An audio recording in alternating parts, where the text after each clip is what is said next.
ہے یا کیا یہ تو مجھے پتہ نہیں ہے، لیکن انہوں نے کہا اس کا طواف کرنا ہے تو اس کے چکر لگانے ہیں۔ تو میں رات 2 بجے سے چکر لگا رہا ہوں، اب یہ دن کے 9 بج رہے ہیں، پسینے سے شرابور ہوں، نڈال ہو گیا ہوں، اب یہ ختم کریں تو میں ختم کروں۔ ہنسنے کی بات نہیں ہے، یہ ہنسنے کی بات ہے۔ دکھ ہے اس چیز کا کہ ہم نے علماء سے بھی تعلق توڑا ہے، اولیاء سے بھی تعلق توڑا ہے، اپنے بچوں کو دین سے بھی دور کیا ہے، جس کی وجہ یہی ہے 5 لاکھ بھر کر حج کرتے ہیں، جیسے جاتے ہیں ویسے آتے ہیں، 2 لاکھ بھر کے عمرہ کرتے ہیں، جیسے جاتے ہیں ویسے آتے ہیں، ایک عمل بھی قبولیت والا نہیں کر کے آتا، ایک جگہ کی دعا بھی یاد نہیں ہوتی۔ باتیں لمبی ہو جائیں گی۔ حضور نے تیاری فرمائی، بڑا مجمع تیار ہو گیا، حتیٰ کہ آقا جب مکے پہنچے 1 لاکھ سے زیادہ کا اجتماع تھا، اس میں مختلف روایتیں ہیں، بعض نے 1.25 لاکھ لکھا ہے، مظاہر حق نے 1,35,000 لکھا ہے، کسی نے 1.5 لاکھ لکھا ہے، اور ایک روایت یہ ہے 1,44,000 تھے، اور ایک روایت یہ بھی ہے مرد عورت بچے جنہوں نے حضور کا کلمہ پڑھا اور دیدار کیا، جنہوں نے کلمہ پڑھا لیکن دور تھے چہرہ نہ دیکھ سکے، مجموعی طور پر کلمہ پڑھنے والوں کی تعداد 4 لاکھ تھی۔ اتنا بڑا مجمع، لیکن عرفات میں اتنا بڑا مجمع اکٹھا ہو گیا کہ 1.5 لاکھ کا مجمع ہے، اور یہ بھی حضور کی نبوت کا ایک معجزہ ہے کہ عرفات جتنا اس وقت تھا اتنا اب ہے۔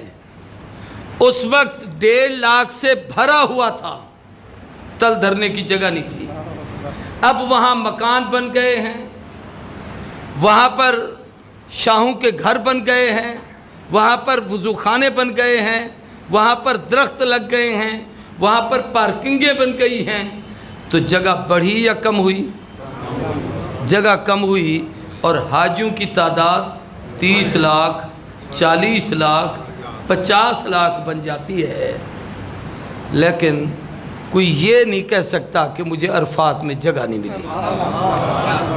حضور نے فرمایا اللہ نے مجھے جو معجزے دیے ہیں ان میں سے مینا اور عرفات کو ماں کے پیٹ کی طرح اللہ بڑھاتا ہے، جیسے بچہ حمل میں آئے، جتنا وہ بچہ یعنی بڑا ہوتا جائے پیٹ کھلتا چلا جاتا ہے، بچے 2 ہیں تو اتنا کھلے گا، 3 ہے تو اتنا کھلے گا، 1 ہے تو اتنا کھلے گا، اور جب بچے جنم دے دے تو جیسا پیٹ ویسے ہو جاتا ہے۔ فرمایا یہاں جتنے آ جائیں اللہ سب کو اس کے اندر جگہ دے دیتا ہے، یہ زمین کی وسعت فرما دیتے ہیں۔ مینا کی خصوصیات میں سے یہ بھی ہے، یہاں آپ قربانی کے جانور ذبح کرتے ہوں گے نا، تو گلیوں میں بدبو، گھروں میں عفونت، ہر جگہ پر وہ ان کی اوجریاں، ان کی گندگیاں، ان کی آلودگیاں پڑی ہوئی ہیں۔ پورے مینا میں لاکھوں کی تعداد میں قربانی ہوتی ہے، کہیں بو نہیں، کہیں کتا نہیں، کہیں بلی نہیں، اور کہیں پر مکھی نہیں، اتنی صفائی ہوتی ہے۔ یہ حضور کی نبوت کا معجزہ ہے۔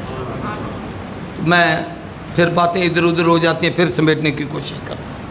حضور میدان عرفات میں آئے، عرفات کے 3 کام ہیں۔ پہلا کام یہ ہے کہ وہاں خطبہ اپنا 2 نمازیں اکٹھی پڑھی جاتی ہیں، 2 نمازوں کو جمع کیا جاتا ہے، ظہر اور عصر۔ ظہرین نہیں پڑھی جاتی، ظہر اور عصر پڑھی جاتی ہے۔ بات سمجھ آئیے، ہر نماز کا اپنا نام ہے، تو ظہرین نہیں، ظہر اور عصر پڑھی گئی۔ اس کے بعد حضور نے خطبہ ارشاد فرمایا۔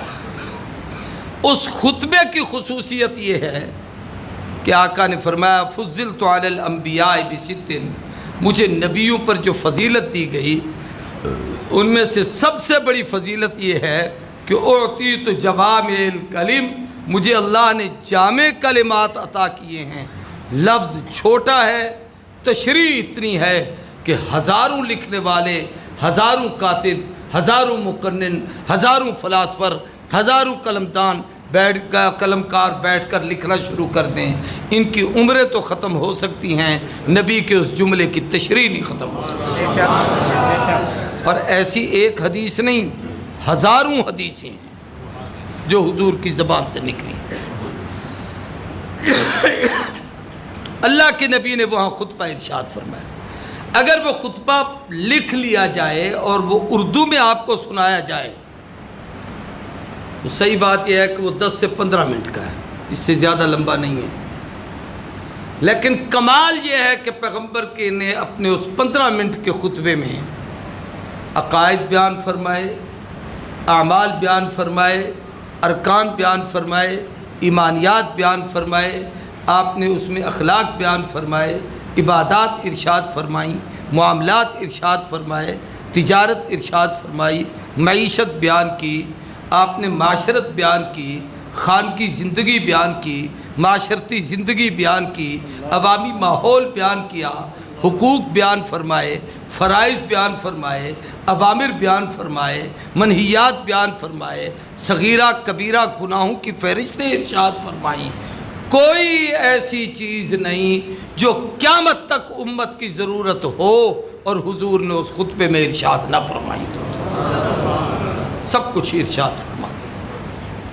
تیسرا کام حضور نے یہ کیا کہ اس وقت سے سورج غروب ہونے تک صحابہ سارے، اب ہم جاتے ہیں تو آپ اور ہم بھی دعاؤں میں مصروف ہوتے ہیں، اپنے لیے، امت کے لیے، بہن بھائیوں کے لیے، پوری کائنات کے لیے، حضور کی امت کے لیے، اپنے وطن کی حفاظت کے لیے۔ ہر آدمی رو رو کے دعائیں کر رہا ہوتا ہے۔ تو اب سوچیں حضور نے کس گریہ زاری سے وہاں دعائیں کی۔ عصر کا وقت تھا، حضور اونٹنی پر سوار تھے، قصوہ اس کا نام تھا، آپ پر وحی کے آثار رونما ہوئے۔ وحی کے آثار یہ تھے کہ ایک تو آپ کے جسم پر کپ کپی طاری ہو جاتی تھی، دوسرا پسینہ آنا شروع ہو جاتا تھا، اور تیسرا آپ سر مبارک یوں جھکا لیتے تھے۔ وحی کا ایک بوجھ ہوتا ہے، آپ نے ایسے کیا۔ تھوڑی دیر کے بعد وحی کی کیفیت ختم ہوئی، آپ نے پسینہ صاف کیا، چہرہ اوپر کیا، لوگوں کی طرف متوجہ کی ہوئے، تو اس وقت جو آیت اتری وہ تھی جو میں نے خطبے میں پڑھی ہے، تو اب میں اس پر تقریر شروع کرنا چاہتا ہوں۔ نعرہ جتنا تکبیر، تمہید بنا رہا تاج و تخت ختم نبوت، عظمت صحابہ، عظمت اہل بیت، عظمت علماء کرام، حضرت مولانا عبدالکریم صاحب ندیم، نعرہ تکبیر۔ ماشاءاللہ ماشاءاللہ۔ ہمارے مدارس میں ایک کتاب پڑھائی جاتی ہے، اس کا نام ہے مختصر المعانی، وہ اتنی موٹی ہے، اور اس کی شرح میں ایک کتاب ہے، اس کا نام ہے مطول، وہ اتنی سی ہے۔ جو مطول ہے وہ اتنی ہے، جو مختصر ہے وہ اتنی ہے۔ تو جس آدمی کی تمہید اتنی بڑی ہونا تو اس کی تقریر اتنی سی ہوگی۔ اب میں وہ تقریر آپ کے سامنے کرنا چاہتا ہوں جو اس آیت میں ہے۔ اس میں اللہ نے 3 نعمتوں کا ذکر کیا جو اس امت سے پہلے پہلی امتوں میں سے کسی کو نہیں ملی، وہ صرف اس امت کو ملی۔ سب سے پہلی نعمت فرمائی الیوم، آج کے دن اس جگہ پر عرفات کے میدان میں ذوالحج کی 9 تاریخ کو ہجرت کے 10ویں سال میں اس میدان میں جہاں یہ لاکھوں پروانے آپ کے سامنے موجود ہیں، اس وقت اکملت لکم دینکم، محبوب ہم نے ان کو کہہ دیں، یہ حضور کو نہیں کہا جا رہا، اکملت لکم، نبی کے یارو تم پر تمہارا دین مکمل کر دیا ہے، کہہ دو تم پر تمہارا دین مکمل کر دیا ہے، یہ امت کو کہا جا رہا ہے۔ اب ایک بات سمجھیں، دین کس کا ہے؟ سارے پریشان ہو جاتے ہیں۔ ہاں ہاں، کس کا؟ اللہ کا۔ دیکھو بابے کو نہیں سن لو، کہتے اللہ کا دین، ان الدین عند اللہ الاسلام، اللہ کا دین ہے۔ یہاں قرآن کہتا ہے صحابہ کا ہے، اس امت کا ہے، جب وہاں تھا تو اللہ کا تھا، جب جبریل لا کر نبی کے قلب اطہر پہ لایا تو کئی غیر مسلم پریشان ہو گئے کہ یہ کیا باتیں کہنا شروع ہو گئے ہیں۔ تو انہوں نے کہا کمپرومائز کریں، کچھ لو کچھ دو، کچھ مانو کچھ منواؤ۔ تو اللہ نے کہا ان کو کہو لکم دینکم ولی دین، تمہیں تمہارا دین مبارک، مجھے میرا دین مبارک۔ اب دین کی نسبت نبی سے ہے، جب وہاں تھا تو رب کا تھا، اور جب نبی کے دل پر آیا تو پھر کس کا تھا؟ واسطہ جبریل بنا ہے کہ جبریل وہاں سے لا کر جب یہاں لے آیا ہے تو اب یہ دین کی نسبت ہی حضور کی طرف ہے۔ چلو میں آپ سے پوچھتا ہوں ایک آسان، اس سے بھی آسان بات ہے، قرآن کلام کس کا ہے؟ لیکن صورتیں جو ہیں کئی مکی ہیں کئی مدنی ہیں، یہ کیوں ہے؟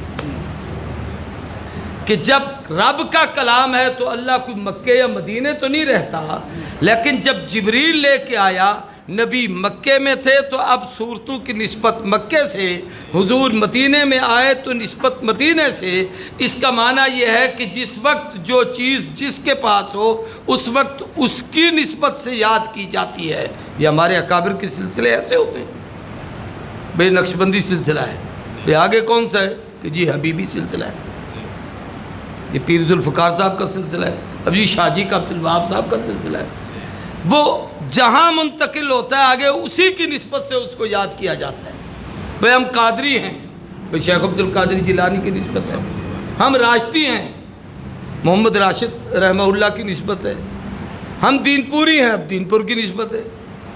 تو وہاں تھا اللہ کا، آیا حضور کے پاس تو اب نبی کا۔ حضور نے 23 سال محنت کر کے دعوت و تبلیغ، تعلیم، جہاد، پوری زندگی گزار کر پوری جماعت صحابہ کو دین منتقل کر کے جب دے دیا، اور دینے کے بعد دین مکمل ہو گیا، اب کوئی اور چیز باقی رہنے دینے کی نہ رہی، تو اب رب نے اعلان کیا کہ محبوب تھا میرا، میں نے تجھے دیا، تو نے اپنی پوری کمال دیانتداری کے ساتھ امت کی طرف منتقل کر دیا ہے۔ اب ان کو کہہ دو کہ اکملت لکم دینکم، تم پر تمہارا دین مکمل ہو گیا۔ اب یہ صحابہ کا دین ہے۔ اس کے 2-3 مسئلے چھوٹے چھوٹے سے سمجھاتا ہوں۔ ایک بات تو یہ ہے کہ اب دین لینے کا ذریعہ صحابہ ہیں، بخاری مسلم ترمذی نہیں، فیس بک کے شیخ الحدیث نہیں، ٹیوٹروں کے پروفیسر نہیں، یوٹیوب اور گوگل کی ریسرچ نہیں۔ اکملت لکم دینکم، نبی نے جن پر دین کو مکمل کیا ہے، اگر ان کے واسطے سے تمہارے پاس دین ہے تو تم مسلمان ہو، اگر ان کو چھوڑ کر کسی راستے سے دین لینا چاہتے ہو تو تمہارا نہ نبی سے تعلق ہے نہ دین سے تعلق ہے۔ پہلی بات۔ دوسری بات اس سے بھی اور مختصر سمجھانا چاہتا ہوں کہ کل کو کوئی یوں نہ کہے نبی نے ہمیں دیا ہوتا تو ہم مانتے، یہ تو ابو بکر کی باتیں ہیں۔ اب بھی کئی لوگ جاہل کہہ دیتے ہیں 20 رکعت عمر نے شروع کی تھی، اب بھی کوئی کہہ دیتے ہیں یہ جمعہ کی اذان تو عثمان نے شروع کی تھی۔ فرمایا لکم دینکم، ان سے جو ملے وہ دین ہے۔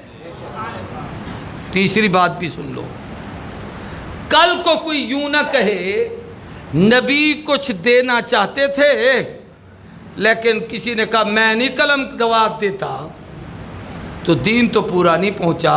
اللہ نے کہا یہ قلم دوات کی باتیں کب ہوں گی؟ اکملت لکم دینکم، یہ عرفات میں مکمل ہو چکا ہے۔ سبحان اللہ، سبحان اللہ۔ ہاں، اکملت لکم دینکم، تمہارا دین کامل ہے۔ اب اس کمال دین پر اللہ دل میں ڈال رہا ہے تو چلو 2-3 باتیں سن لیں۔ تقریر کے بعد جو میرا حال ہوتا ہے وہ مجھے پتہ ہے، یہ پتہ نہیں یہاں کیسے بولتا رہتا ہوں، یہ چہرے ہیں جو بلواتے ہیں۔ توجہ کریں،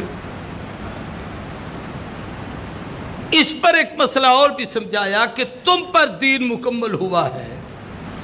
کیا پہلی امتوں کا دین مکمل تھا کہ نہیں؟ فرمایا سب کا تھا لیکن ان کے حالات کے مطابق. پہلے جب تک نبی رہتا تھا دین رہتا تھا، نبی چلا جاتا تھا تو اور نبی آ کر اس کام کو آگے کرتا تھا. امت میں کوئی نہیں تھا کہ نبی کہے اس سے لو. یہاں نبوت پر مکمل کو کر دیا گیا کہ اب حضور کے بعد نبی کوئی نہیں ہے، تو اب نبی کے بعد کوئی نیا دین بھی نہیں ہے، نئی کتاب بھی نہیں ہے، نئی شریعت بھی نہیں ہے، نئی امت بھی نہیں ہے، نئی جماعت بھی نہیں ہے. دین مکمل ہو چکا ہے. پہلے جو مکمل تھا اس پر بھی ایک بات عجیب سنیں. علماء نے لکھا ہے کسی نبی کو 2 رکعتوں سے زیادہ نماز نہیں ملی. نماز تھی لیکن کسی کی 2 رکعتوں سے زیادہ نہیں. نمازیں تھیں لیکن کسی کو 2 نمازوں سے زیادہ نہیں ملی.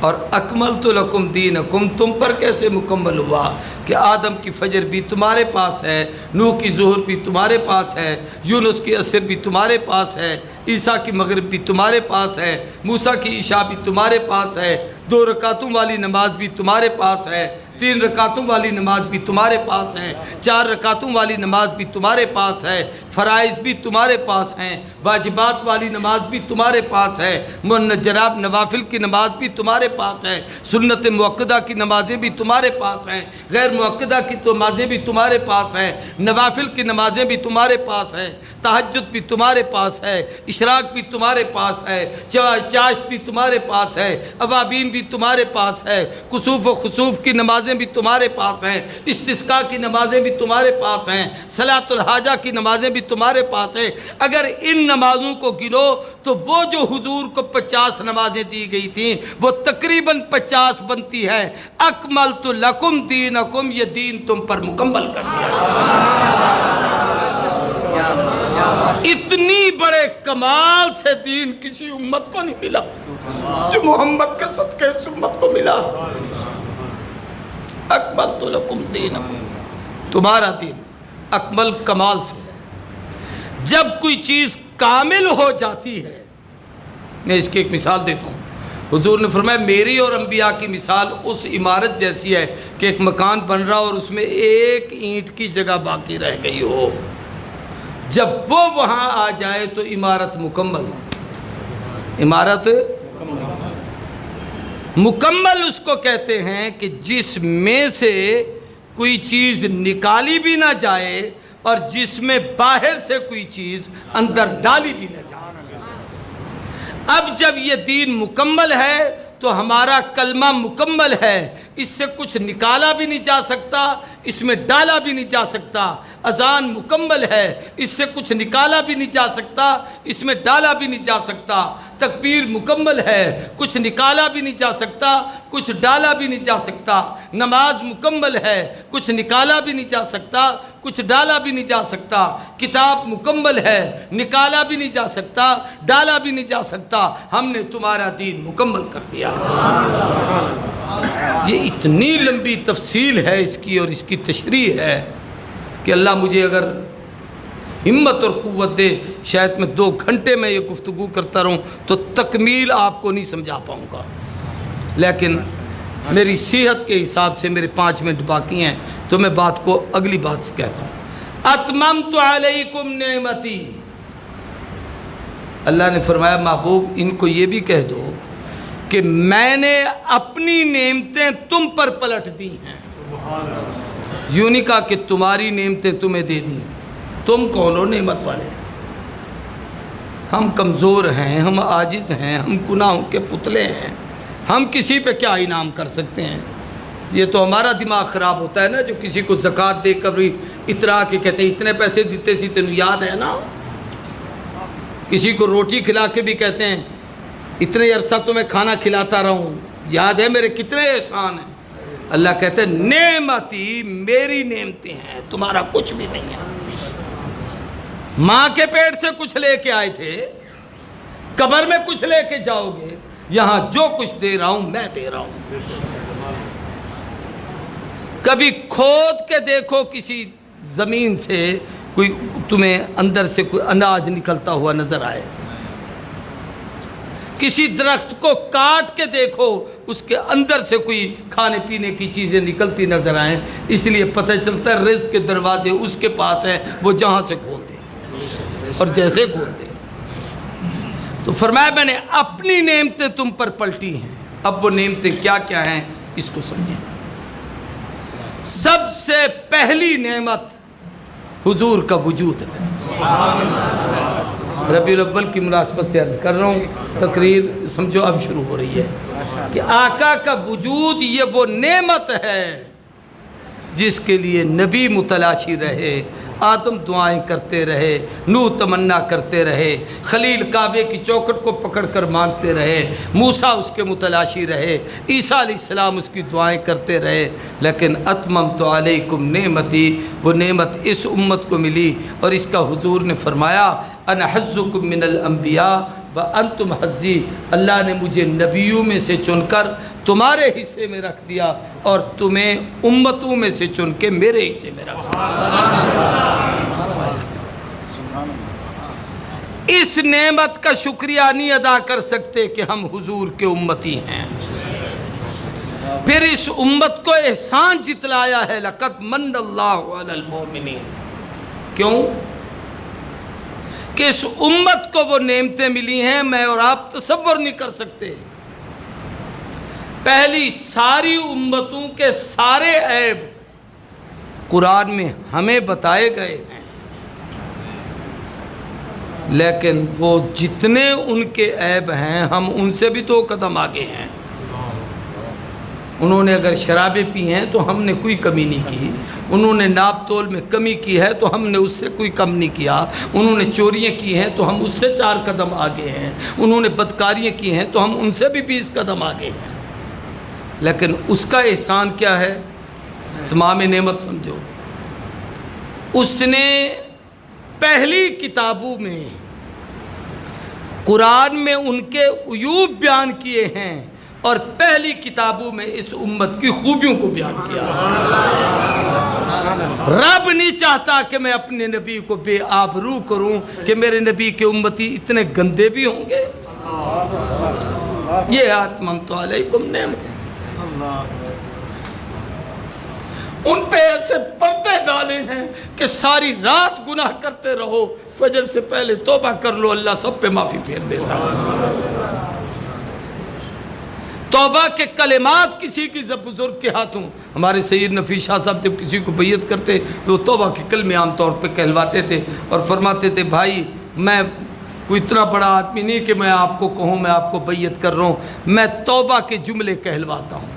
اور پھر ایک عجیب جملہ کہتے تھے کہ میں ہر ایک کو توبہ کے کلمے اس کے لیے نہیں کہلواتا، پہلے میں خود کہتا ہوں پھر اس کو کہلواتا ہوں کہ جتنی دفعہ جن کو کہلواؤں گا اتنی دفعہ میری توبہ بھی تو ہوگی کہ اللہ میری شرک سے توبہ، میری کفر سے توبہ، نفاق سے توبہ، صغیرہ کبیرہ گناہوں سے توبہ، ظاہر باطن گناہوں سے توبہ، یاد بھولے ہوئے گناہوں سے توبہ۔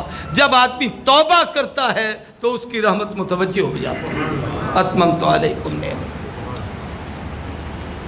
اس امت کے عیبوں پر اللہ نے پردہ ڈالا ہے۔ قیامت کے دن سب سے پہلے اس کا حساب ہوگا۔ ہمارے اسکولوں میں مدرسوں میں طلباء پڑھتے ہیں، یہاں پر جب کوئی ممتحن امتحان لینے کے لیے نا کسی بچے کو بلائے تو باقی سارے اپنا پڑھ رہے ہو، میرا پتہ نہیں کی بڑھتا ہے، اس کی طرف دھیان نہیں ہوتا، لیکن جس کا امتحان ہو جائے اس کی جان چھوٹ جاتی ہے۔ قیامت میں امت میں پہلا حساب اس امت کا ہوگا، وہ اپنی پریشانی میں غرق ہوں گے تاکہ اس امت کی بد عملی کو نہ دیکھیں۔ اور اس سے بھی بڑھ کر ایک روایت ہے، اس سے بھی بڑھ کر ایک روایت ہے، آ گئی ہے تو میں کہہ دیتا ہوں۔ حضور نے فرمایا اللہ قیامت کے دن میری امت کا حساب کیسے ہوگا؟ اللہ نے فرمایا میں سب سے علیحدہ لوں گا۔ کہا محبوب مجھے تو پتہ چلے گا۔ فرمایا محبوب تجھے دکھا کر تیرا دل دکھاؤں کہ تیری امت کے یہ لوگ ایسے تھے؟ میں تمہیں بھی نہیں دکھاؤں گا، بندے میرے ہیں، امتی تیرے ہیں،